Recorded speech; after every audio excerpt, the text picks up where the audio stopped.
Hello, and welcome to another episode of Boundless Body Radio. I'm your host, Casey Ruff, and today we have another amazing guest to introduce to you now. Natalie E. West is a clinical psychotherapist and an expert in nutritional psychology. Natalie is a sought-after facilitator and speaker on the topics of self-image and the power of poor nutrition on your mind and body.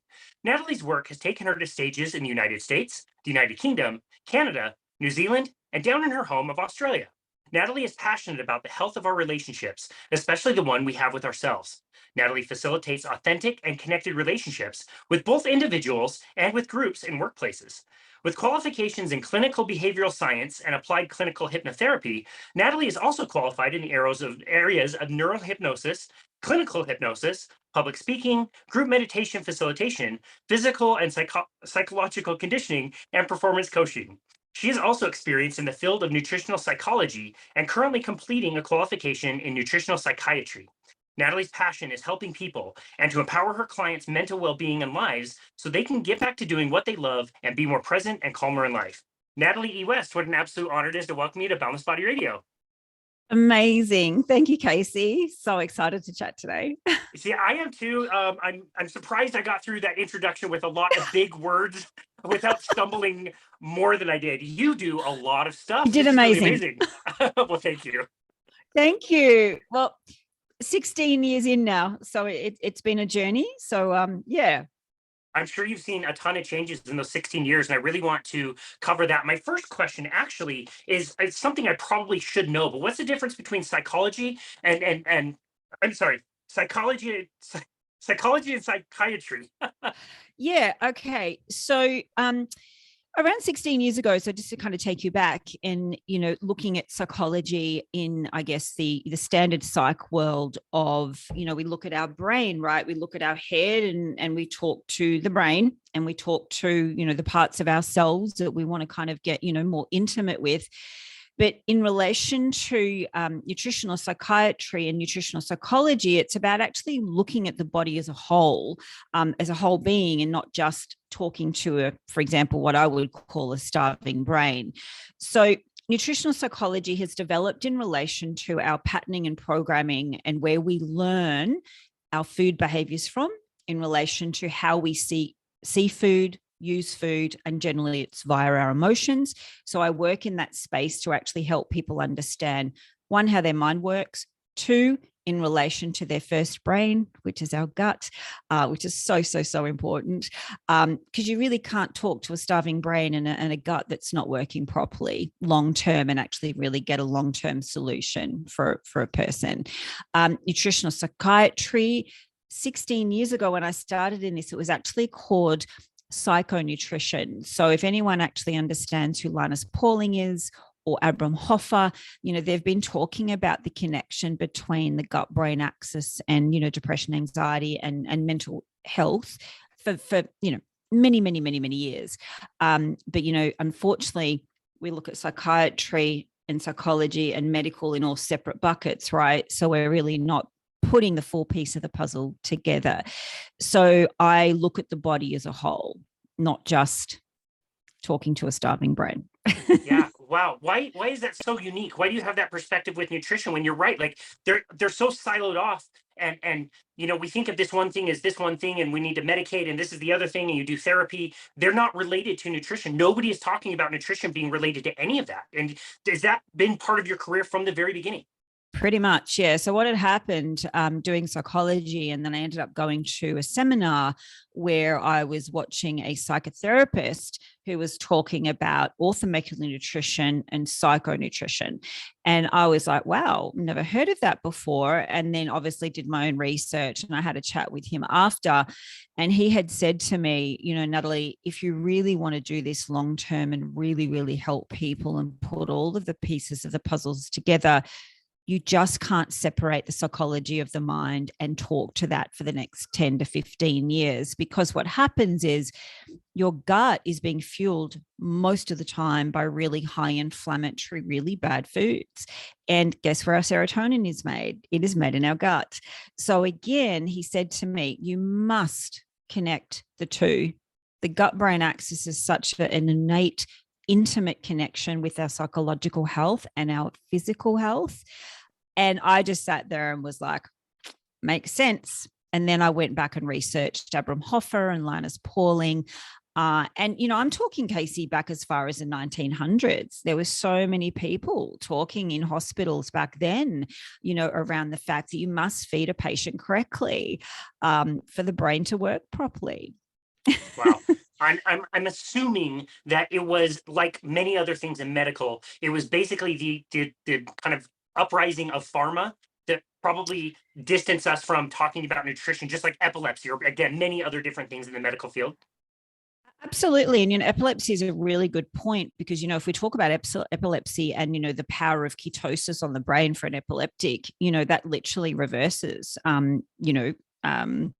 fits and things like that. And that's been known for quite some time. But I think for me, even back 16 years ago, I would always ask my clients when they came to me, and a lot of them had been in therapy for a very long time. And it was like, has anyone ever showed you how your mind works?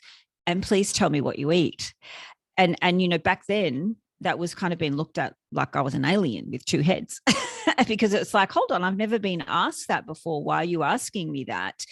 And once they understand that really intimate connection, it makes sense. Right. But again, even today, though, Casey, psychology models still will ignore the fact that, food, as in it should be used as fuel to actually create the amino acids and the neurotransmitters that we need to function correctly, still is ignored largely. Wow. That's crazy. Yeah, that reminds me, like if I were to be asked that question, I think I would answer firstly the way that Michael Singer writes about it in The Untethered Soul. My mind works because I've got this crazy, insane psycho that makes no sense. It's nonstop chattering all day, every day, narrating my life. And I can't stand it, first of all. And second of all, why do you care about what I eat? What does that have anything to do with the brain? Crazy. That's right. Or no one actually understands that it's actually connected to the fact that, our bodies are also an unconscious part of ourselves, right? So you can't think any further than how you feel. So the other thing, if your body is, if you're dragging your body around every day and you can't get out of bed and you're constantly tired and you're in metabolic dysfunction, whether it's inflammation or type 2 diabetes, depression, anxiety, trying to tell someone in therapy to think positively when your body is in this, it's just impossible. And that's why also people get quite disconnected with themselves because it's like, I'm trying and I'm trying and I'm trying. And, then we kind of go into willpower, and willpower is no match for an addicted body that's, fully inflamed and, running on glucose and carbs and sugars. It just doesn't work. Yeah, no, I completely agree with you. And I'm so excited to deep dive into all of that with you today. Before we do, I just want to get your view, subjectively speaking, as you look out on the landscape. You've been doing this for 16 years. As you reflect back on the state of average mental health out there 16 years ago versus today, what things do you observe? What things have changed in mental health? Where are we today in 2022 as far as mental health status? If I look back compared to now, I would say the statistics back then would have been, say, 1 in 5 that I would work with that have mainly depression, anxiety. I'd had some people that I would look at or, been referred with psychiatrists that have had either, type 2 bipolar. But now, Casey, it's like 1 in 2. Like it's quite significant. And I always say, if we look at the landscape of, nutrition and what that actually looks like, no one is actually eating really what I call species appropriate way of eating. We're eating food like substances. It's creating a massive addiction. And also too, we must not forget that the connection between, what we put in our body also creates anxiety in our body because it's inflamed and it's in chaos mode. So it's kind of like, how do we operate in a body that is literally trying to survive instead of thrive? And food, again, it's about understanding, well, what is a species human appropriate diet? What are we meant to eat? Yeah. to thrive. And, you know, I guess what your listener's going to hear today is probably going to challenge a lot of that, you know, what we believe is true versus what we've been hypnotized to eat. Yeah, that's a really good way of saying that. And I say this all the time. We started this podcast 2 years ago to talk about health and fitness. And I thought we'd be talking about diet and maybe some exercises. And I guess I'm not surprised by this anymore. But initially, I was shocked by how many times mental health would come up in the conversation. We talk about it probably more than any other topic. And so it's interesting that you're noticing much more of that. That's certainly what it sounds like. One in two, are you saying that's like general population, like 50%? Pretty much, yeah. Oh, yeah, Yeah. that's crazy. Okay. And also Go ahead. too, you know, we're not lacking in pharmaceuticals, right? We're pretty much covered in that bucket, but you know, it's getting worse. And we really have to go back to, and what I treat, you know, you cannot treat symptoms. It just, well, that's what the pharma industry is, right? It treats Band-Aid processes. Whereas, you know, we look at root cause. Let's get to the root cause of conscious, unconscious programming, your negative self-image, and also the psychological attachments that we have to food and emotions, and stop eating your emotions. And actually, and most of the time when we eat our emotions, we're eating really, really crap food. We're not eating nutritionally dense food. Yeah. Wow. Okay. So let's talk about that species appropriate diet. How has your thinking evolved in the 16 years that you've been doing this? What did you originally think, and how has that thinking around a species appropriate diet changed over time for you? Yeah. So, you know, as again, going back and being really quite lucky to look at Abra Hoffin's work and Lilas Pauling, and, you know, the kind of psychiatric nutritional base back then was definitely removing things like wheat and gluten, even back then, because of the fact that, you know, they are non-nutritional, you know, proper nutrient foods. They're full of glyphosate now as well. Don't know back then, because I wasn't actually into, you know, looking at glyphosate 16 years ago, but I'm pretty sure it was quite prominent. You know, it even just recently, you know, over 80% of female adults, male, female, and children, urine tested was full of glyphosate. So again, we've just got to be really mindful of where that's coming from a gut point, and how that's affecting our mind. But secondly, it was literally about protein and fat is the core of what we are, a species. You know, it's like anything on this planet, we are species. So you must look at what we need as a core nutritional foundation to make ourselves thrive and to make our guts work and create the correct neurotransmitters for our brains to work properly. So back then it was literally pull out anything that's artificial, colors, flavors, preservatives, you know, MSG, all of those things. Wheat, gluten, gone. It's really bad for your brain. I'm not sure if anyone is aware of, you know, there's a protein in gluten that's very, very bad, and especially it can create leaky gut. And also too, most people aren't aware it causes inflammation. So you don't have to be celiac to have an issue with it. You know, I see so many clients that have inflammation responses from eating wheat. And basically their face will go red, or they'll get little pimples at the back of their arms. And that's just letting you know that your body's not happy. So we've got to listen, right? Nowadays, in relation to looking at the connection between ketones and glucose for the brain, I'm working with my clients on a very low carb into a carnivore way of eating, to literally reset the body, and to use nutrition as a healing protocol.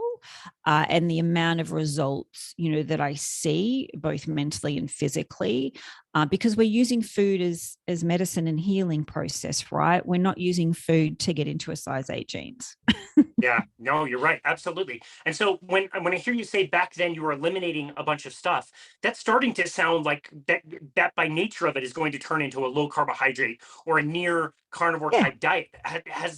What was the difference in the addition of things? Was it like you originally weren't cutting out fruits and vegetables, or you originally weren't cutting out things like rice? Like, yeah. So again, you know, if we look back at the protocol back then, you know, that a small amount of carbs was okay and fruit was okay. You know, I think where I've changed now, because we're getting metabolically sicker and sicker as human beings, you know, I'm literally like, if you're really metabolically unwell, you've got to get rid of all carbs, or fructose or sugar for the body to heal and reset.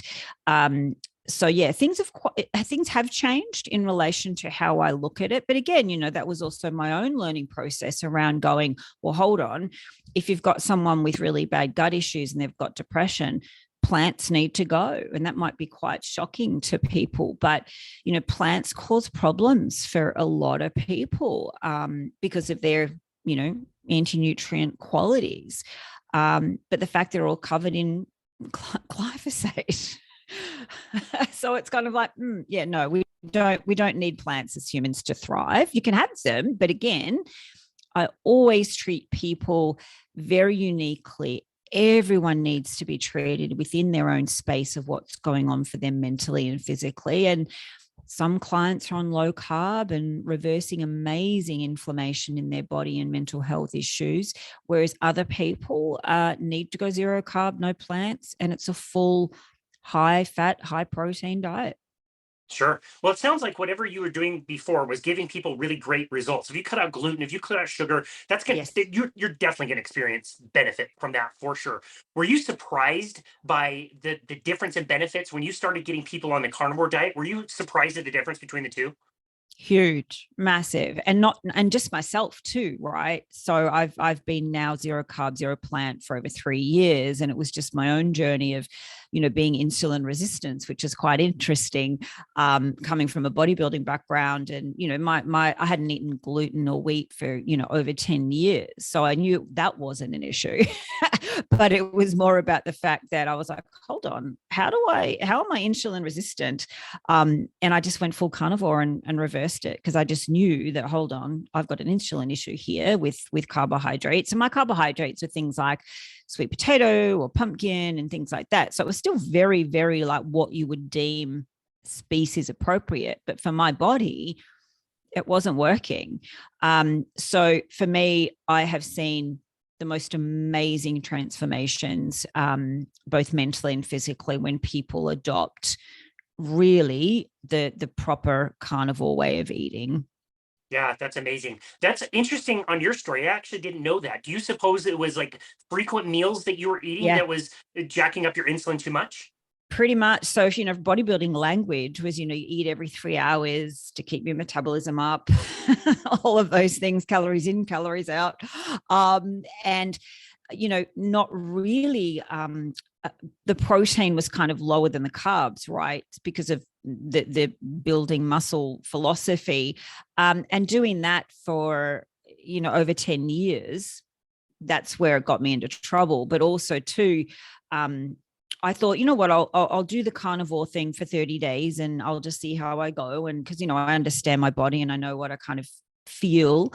And within 2 weeks, Casey, I had never experienced, the power of what ketosis is. So I went into ketosis pretty quickly because I wasn't coming off a SAD diet, which I call the standard Australian or American diet, because it makes us sad.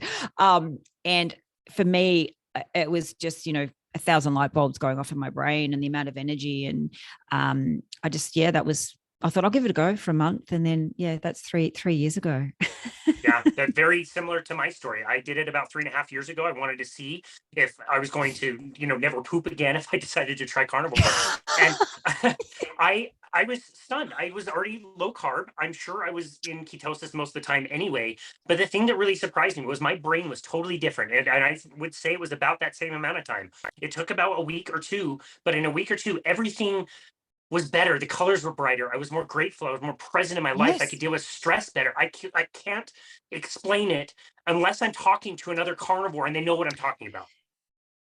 100%. And, this is the other thing when we're talking about the power of making sure that we're getting our body into a really high state of operation, because then that allows us to think better. It allows us to put in tools and strategies. And that's why I work the way that I do, because the thing is, as I said before, you can't think any further than how you feel, right? So once you start to actually shift and change that metabolic health, and you're right, trying to explain to someone on the outside of what actually happens when you remove all of that, ineffective food, it's very difficult. But when people feel it, they're like, oh, my anxiety has disappeared.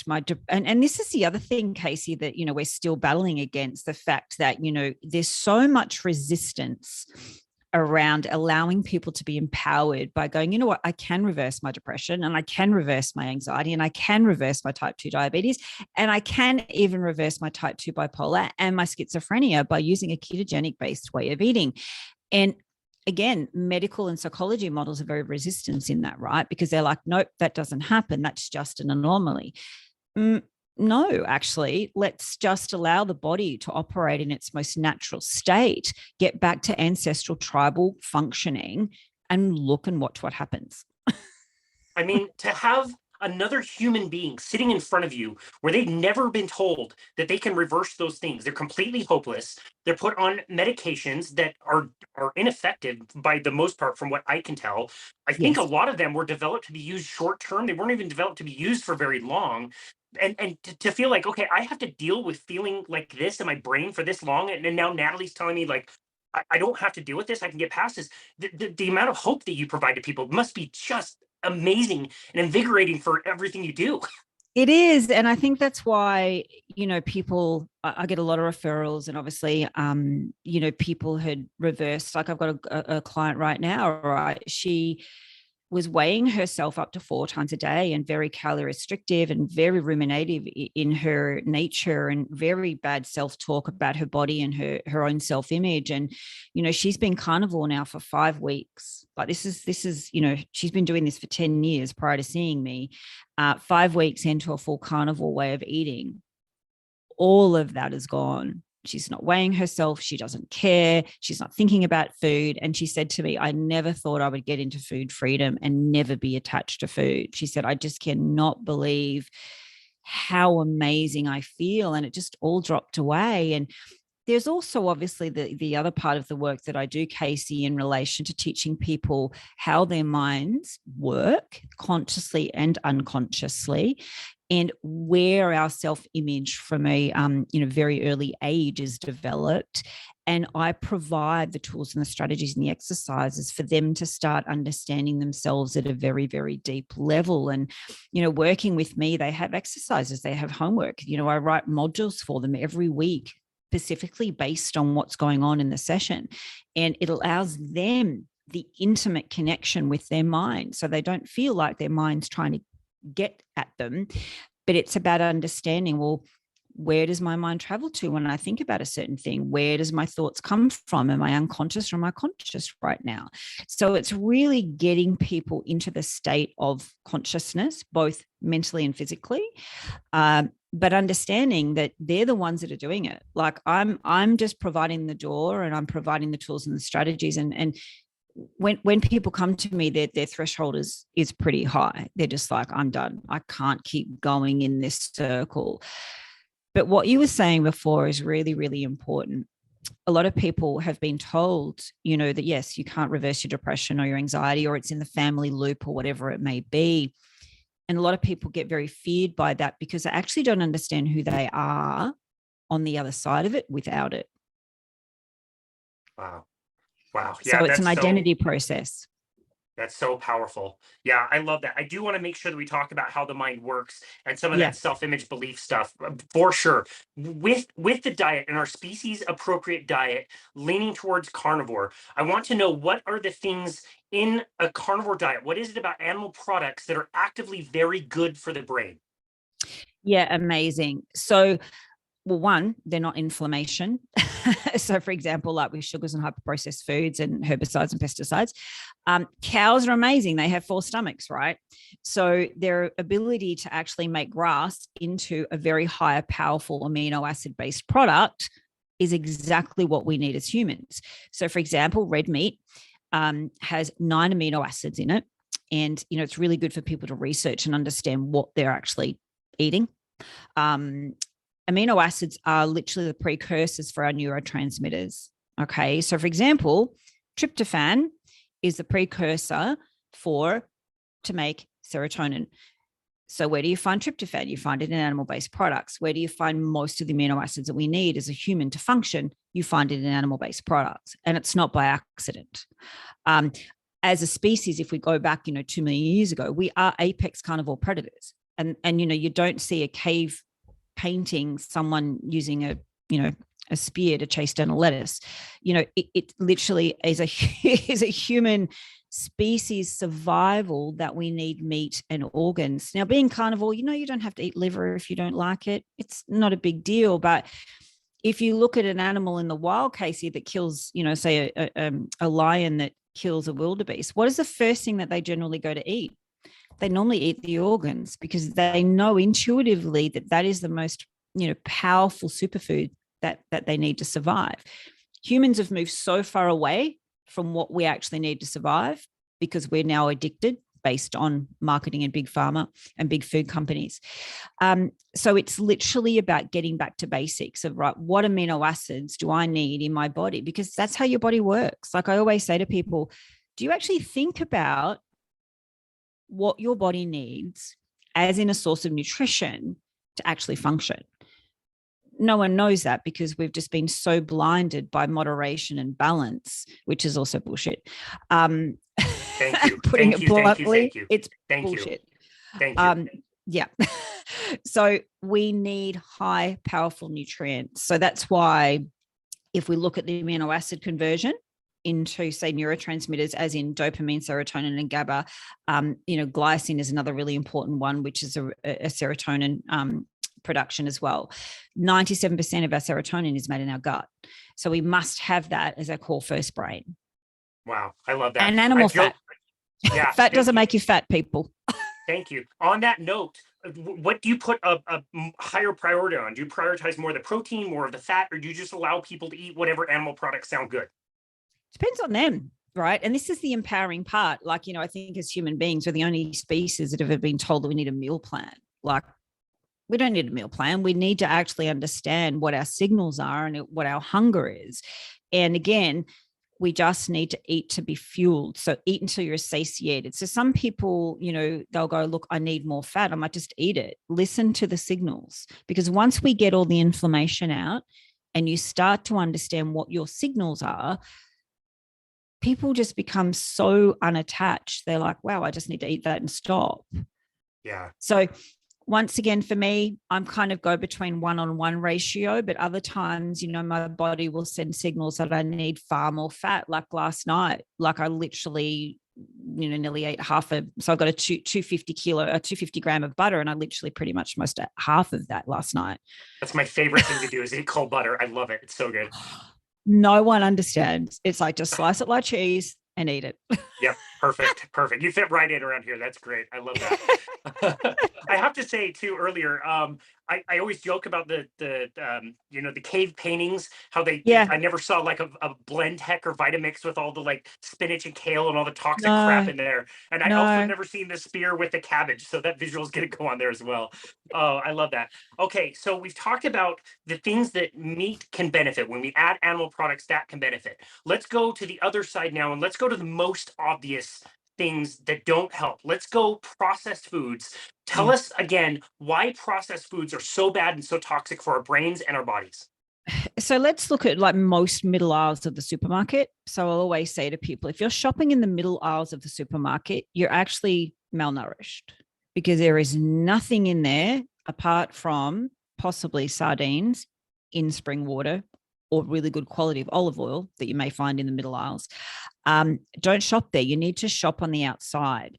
So, for example, when we become addicted through the bliss point that most manufacturers will put in their product. So, for example, cereals is the most obvious one, which I'll talk about. They're not food. You should never put cereals into your body, let alone into your kids' bodies. Also, too, it's just, if you look at the ingredients, Casey, this is the thing. Most people don't understand what ingredients is, and most really high, powerful, species appropriate food doesn't have an ingredients list. So that's the other thing, right? Now, again, if we go back to moderation, you can't have a moderate amount of junk food without being addicted and then having a moderate amount of disease. So it's kind of like you can't do anything in moderation. That's just made up based on influencers, marketing companies, and things like that, right? So I always say, yes, stay away from wheat, gluten, sugar of any sort, especially, again, even fructose for some people is a really, really big issue. And even, all corn syrups, all of the high inflammatory products that they're putting in these foods for us to become addicted to, you just need to stay away from. So again, you become addicted and then your dopamine centers fire off. So for example, they're all like, not sure if you've audience know about the bliss spot, that most manufacturers will get a product to the point where you have one and then you have two and then you can have the whole packet, because the reaction from your taste buds into the dopamine firing off, you're done, right? It's literally addictive, like anything, like cocaine, right? They've also said that sugar is on the side of being addictive in the same way as cocaine is. It does exactly the same thing to your dopamine centers. Yeah. Wow. Even plants, I guess this is the other thing too. Like, we do know the processed foods in itself, we know that they're not healthy. They don't provide any depth of nutrition and satiety. So this is the other thing. When you eat a low carb or into a full carnivore way of eating, you are totally satiated all day, every day. The only time you ever need to fuel yourself is when your body says, okay, I need fuel now, right? I don't need pleasure. I need fuel for me to function, for you to make you thrive.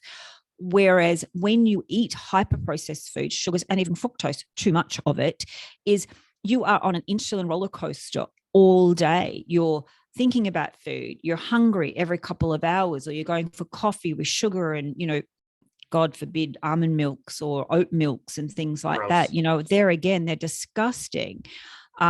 Seed oils, stay away from them. They're the most, if I was to say to someone, the first thing you need to remove is seed oils from your diet, like just get them out. Shocking. Yeah. Wow. Bad for your brain. Yeah. And the funny thing is, if you got rid of seed oils, you'd probably get rid of all the processed stuff anyway, because seed oils are in everything. They're in the most expensive salad dressing you could find. Correct. Absolutely. It's just shocking. And that's the other thing. People, always say, well, isn't vegetable oil really good for you? And I'm like, well, when was the last time you squeezed a vegetable and got oil out of it? Not a single drop came from vegetables. No. None of it comes from vegetables. No, it's all processed from a plant, which is covered in glyphosate. Yeah, it's absolutely crazy. Okay, you'll love this. This happened just today. I was working with my client and I asked him, how was your week going? He said, it's been pretty tough. I don't know what happened. Like on Tuesday, I just got this like kind of panic attack and I felt like my business was failing and my relationships weren't working and I felt super fat all day. And I was like, wait a second, I recognize that. And so I asked him, like, did you have any sugar? He was like, no, I've been eating really well. I didn't have any sugar. And then he goes, well, wait a second. No, Monday night was Halloween. I had sugar. I had Halloween candy on Monday night. And I was like, I knew it. That is the same way my brain works if I get sugar. Anxiety through the roof. Yes. I hate it. Not worth it. No, and this is where, people get so disempowered, Casey, because, the connection is, as we said earlier, it's ignored, right? Don't ever underestimate the power of poor nutrition on your brain and how it then reacts in your body.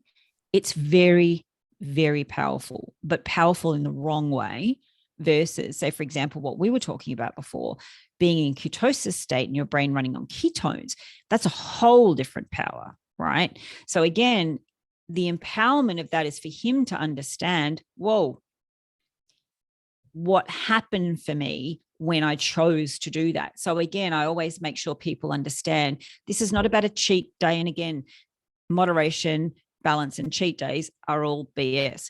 So don't get into the language patterning of cheat days or I fell off the bandwagon. No. We choose to do it because choosing is far more empowering. But then when we actually get the feedback from our body, and this is the other thing, when people are low carb or into a carnivore way of eating, and it normally happens within a 3-week period where everything starts to shift for most people, they understand the feedback that they can really actually go, hold on, I'm having a real marketed effect here on my mental and physical health. And once people actually understand the feedback, they're like, that's just not worth it for me. Yeah, I find that explanation explains why so many people self-correct on carnivore. They just end up feeling so much better, and it's easier and easier for them to stay carnivore over time because they're noticing the benefits and also noticing the opposite effect of when they have something that you choose something. I love the way you framed that. They choose something that makes them feel terrible. It's not worth feeling terrible. Correct. And, I always even kind of err on the side of caution when I even use the word carnivore diet, right? Because diet, again, is associated with past patterning when, most people go on a diet, and the unconscious goes back to the memory bank of all the times we went on a diet, and we go in with the wrong mindset, because we've got to be really mindful of words have actions which have unconscious consequences of past memories or past things that we have done. So I'll always use the fact that carnivore is a species appropriate way of eating, and it's a lifestyle way of eating. It's not a diet, because once you take out that word, again, the mind's like, well, I've never done that before. That's a little bit unknown for me. And that's where people then start to understand the connection between the known and the unknown. We don't want to create in the known, because that's a series of everything in the past. Wow. Yeah, I could be a lot more mindful about that myself when I'm talking about the carnivore diet, and just talk about like species appropriate diet the way that you talk about. Now, one thing that gets a bit tricky when you're talking about people who, you're right, like are addicted, we kind of think of being addicted as like, well, you have really low willpower. You need to increase your willpower and try harder to get away from these foods. And I think that's kind of a mistake in my experience, but you do this. So tell us a little bit about the kind of myths or truths behind willpower. Well, it's a myth. It just doesn't work, especially if someone's addicted to hyper processed foods, right? So again, I hear it all the time, like, I just can't do this. Like, there must be something wrong with me. And then they feel bad because they don't have the willpower, or someone externally has said to them, like, just use willpower, right? And it's like, have you ever tried to tell a drug addict used willpower to get off heroin or cocaine? No. Food, hyper-processed foods, food-like substances are addictive. Literally the same mechanism, same chemical reaction. So that's why willpower doesn't work. What does work is educating someone on, this is what your mind's doing. This is what the dopamine's doing. This is what's happening in your taste buds. But also too, Casey, another side of that is the connection and the emotional attachment to those foods. And the resistance for people to understand, if they've come from a big diet mentality, they're like, oh, I can't have that. So every single time they go into that default method of, oh my gosh, I've done this 20,000 times before and it's never worked. Of course it didn't work, because you're addicted. We've got to get rid of that and actually get the body back into another process of elimination, ground reset, root cause, and give people the tools, not a meal plan. That's so interesting. I've been really curious to ask you this question. A lot of my nutrition coaching certifications have a very high amount, I would say, of behavior modification strategies. So before we have you count things or track things or whatever, we're going to see, checking in with yourself. How are you feeling? Let's talk about your emotions around food. Let's, Yes. I don't know. There was just a lot of tools and tricks, and I thought they were helpful. But at the same time, it also kind of felt like we were just like spinning around with a bunch of like kind of techniques that never really got somebody in properly. And I think that the people who just say, like, look, like the people you said earlier, I'm sick of being sick. I feel terrible. I'll go eat a diet. Now it almost seems like the brain starts to fix, and you almost don't need to use as many of those kinds of tools to really help people along. What do you think about that? Honest question. Yeah, it really is true. I see it all the time. So this is why people, when they come to me, they're like, oh my gosh, I've never heard of doing that. Like, actually, let's treat the body, let's get the body at a full, nutritionally dense, way of eating. And then all of a sudden, 50%, a lot of the time, they're thinking and their symptoms start to lower or disappear. And they're like, what? I've been talking about that story for 10 years in therapy, and all of a sudden now it doesn't really matter. right? And it's like, true. But one of the biggest things is going back to understand, how do we learn what food is, right? So if we go back to how our minds actually and our brains program ourselves, because we're also, most people are in a waking state of hypnosis every single day. Up to 90% of what most people do is based on automatic pilot programming mode that we learnt between the age of 0 to 7. So a lot of the time they're redundant, false beliefs, values that are not ours. However, the unconsciousness, so for example, if you think about your head as a video camera as a kid, you record everything, visually, auditory, sound, smell, energy. Also too, humans are energy, right? We absorb everything.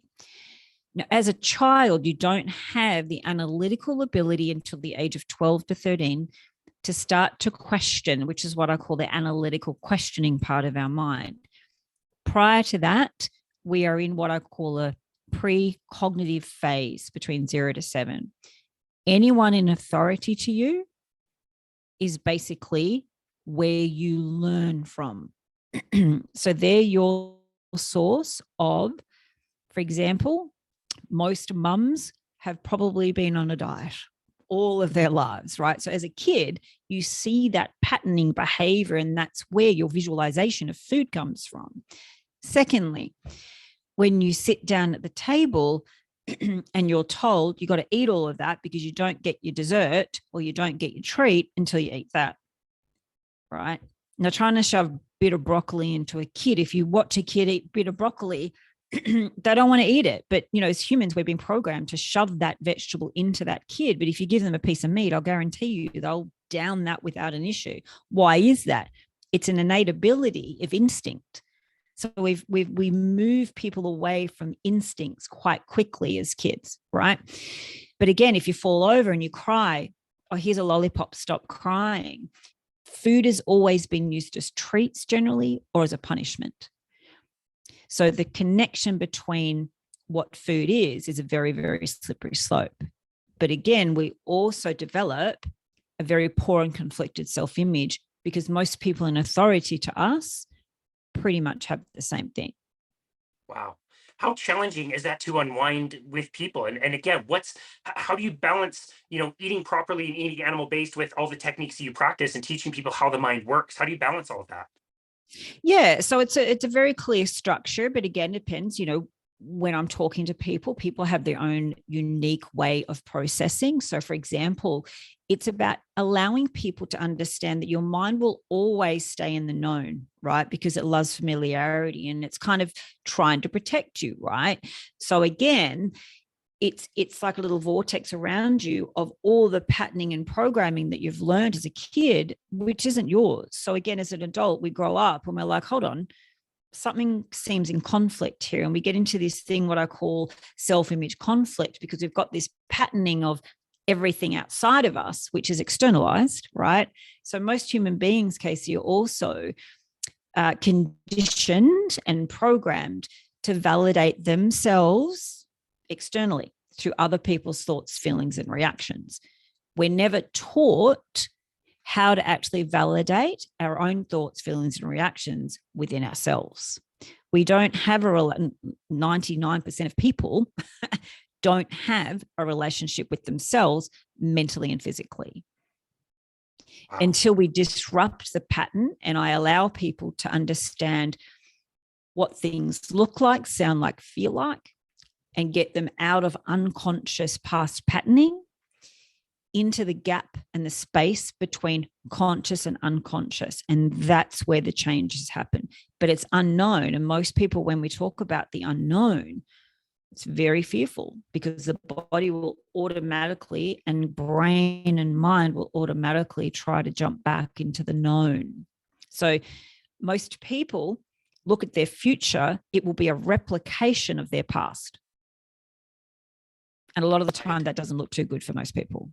Right. I was just thinking we're all either spinning in anxiety over the future or we're like in depression when we're thinking about the past. And it's so hard for us to be present. So if I'm understanding you correctly, it's about recognizing that kind of self-talk, stepping in and trying to stop that pattern when you see it happen, or at least tell yourself a different story? Well, basically, I give people the tools and the strategies. So one of the most powerful ones is sitting in stillness. So most people cannot even sit still because their mind is so active and it just takes them away, and then they get ruminated in those past thoughts attached to self, right? And most people don't love themselves. They love themselves conditionally, not unconditionally. But if we think about the fact that, eating, I always say eating a species appropriate way is a high form of self-respect and unconditional love for self. But most people find that so unfamiliar and so scary that they have no concept of how being respectful to themselves. Because again, this is really important.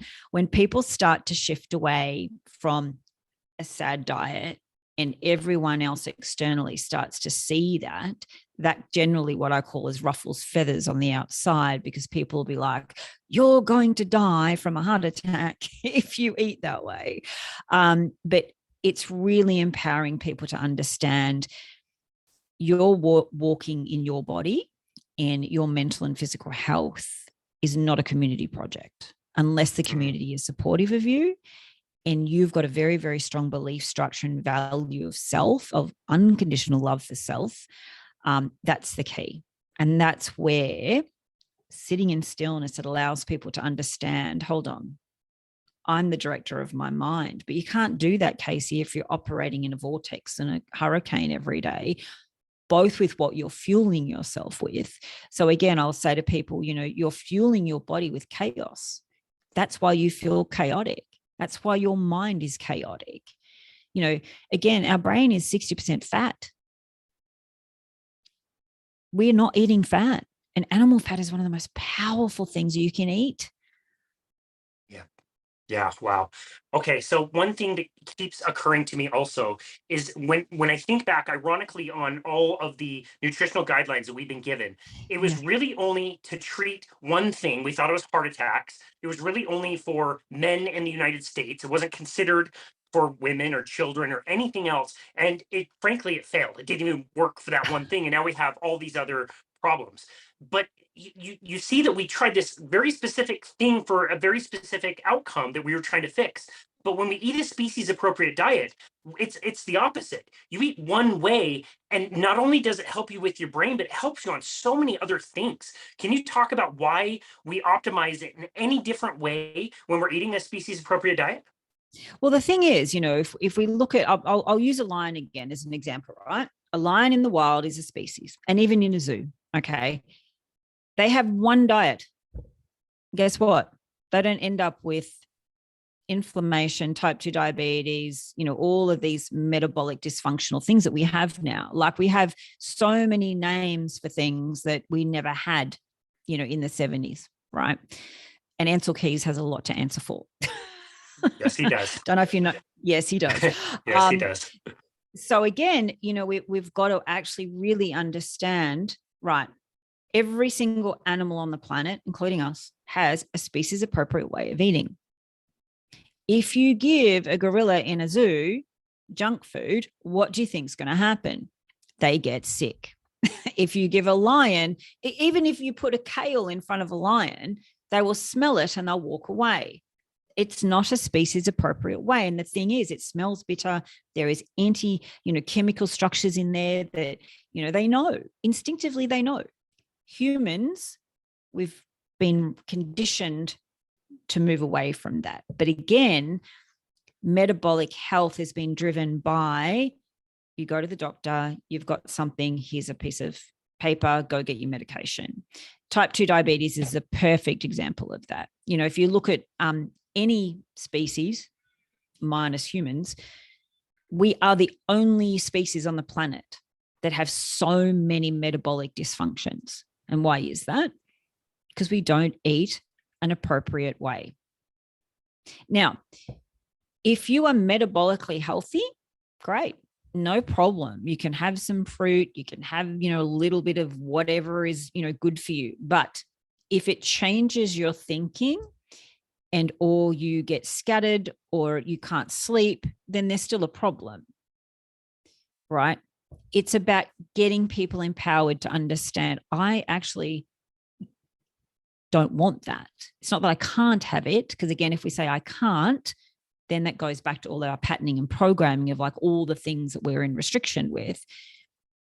You just don't touch it. It's about elimination. But when you eliminate, guess what happens? Your body starts to heal. And this is the other thing we've also moved so far away from, Casey, is your body has an amazing ability to heal itself given the right environment. But if you're fueling it with sugar and rubbish, and I always say this, if you treat your body like a garbage tip, it's going to respond accordingly. But also the caveat in that is the fact that people feel so bad about themselves, whether or not they're judging themselves in their body or their weight. But it's the unconscious self-image and the patterns and the values that are driving people's thinking behaviors.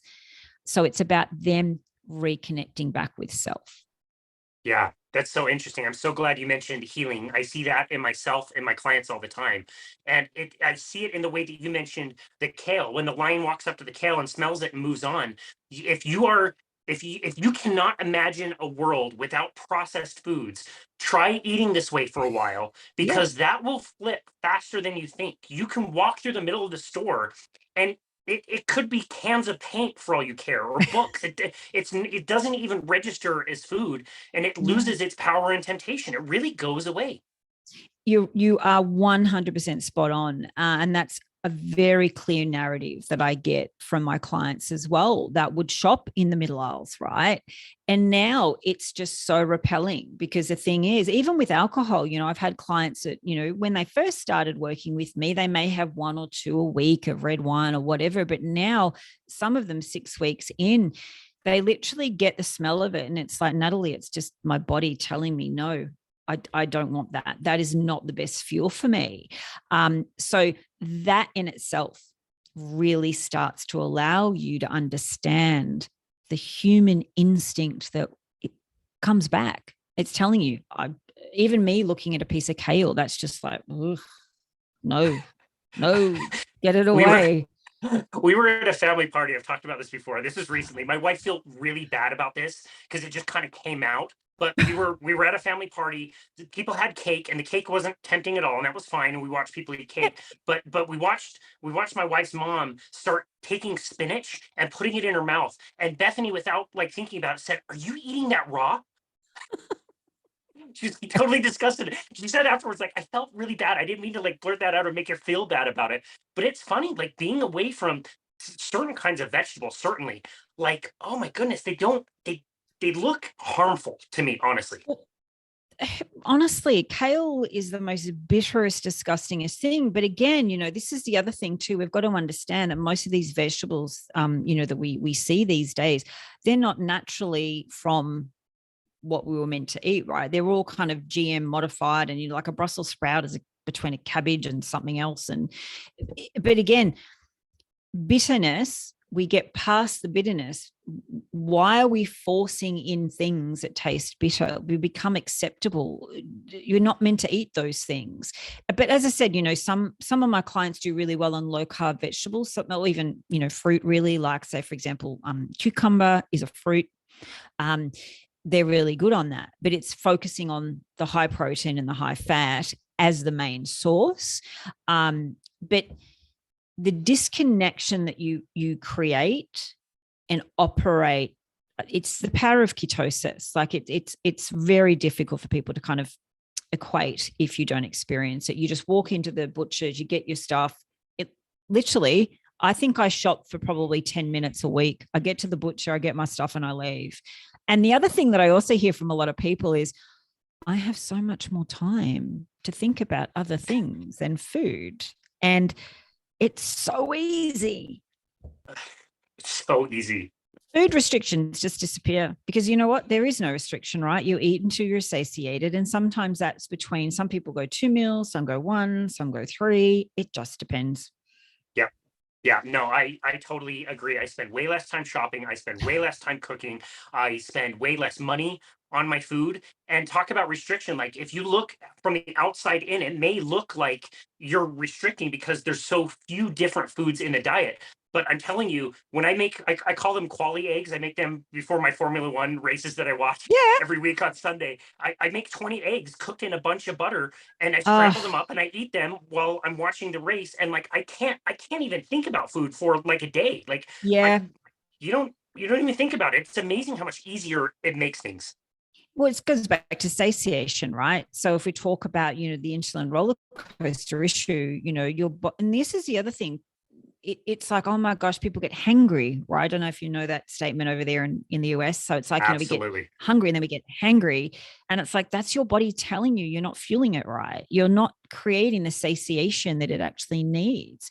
And then our minds just go into this massive refocus and we get so consumed by trying to fuel. And generally it's with rubbish.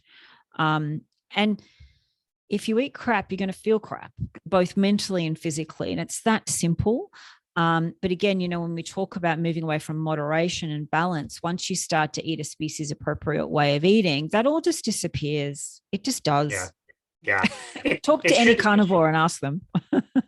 Totally, exactly. No, exactly. It's funny that the word hanger was just put in the dictionary like a few years ago. That should itself be a sign that like we didn't live with this word. Now we had to come up with this term. What changed? Well, it's the food is the most obvious. Why are we hungry all the time? Why are we hungry and grumpy all the time? It's and, because we're and, eating the and wrong foods. mentally sick, right? Yeah. So even I'm a massive fan of Dr. Chris Palmer. He's a nutritional psychiatrist out of the US, and he treats schizophrenia and bipolar 2 reverses with a ketogenic diet. Yeah. He's you amazing. know Yeah, we've had him on the show I before love and him. can't And Dr. can't Georgia wait E for the his book. same. Yeah, Oh no, she's brain amazing. energy, right? Yeah. So Yeah, I excited know. to read that book. So excited. I But know. you know what? Coming out soon. I was going to say the other side of it is, if we really look at where we were in the 60s and 70s, and meat was such a powerful thing back there, and we never had an issue with it then. But then all of a sudden, as we said with Ansel Keys and the studies that were skewed and paid off with sugar, this is where it all started to go wrong. And moving into low fat diets and things like that, you're constantly in a hunger state, but you're not in a hunger state in a great way. But again, we've just must understand the connection between what we have learned. We must be open to understand that, what a human can thrive and be really, really healthy, both mentally and physically, without eating vegetables. Otherwise, you and I and everyone else would be dead or very sick. Yep. And we're not.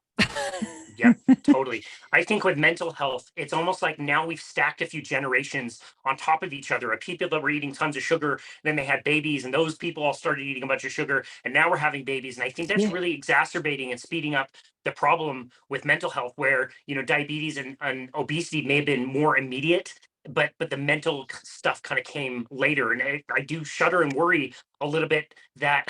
I mean, that might get a lot worse before it gets better. So I guess my last question for you is like, what keeps you feeling optimistic, or are you optimistic about the future for us?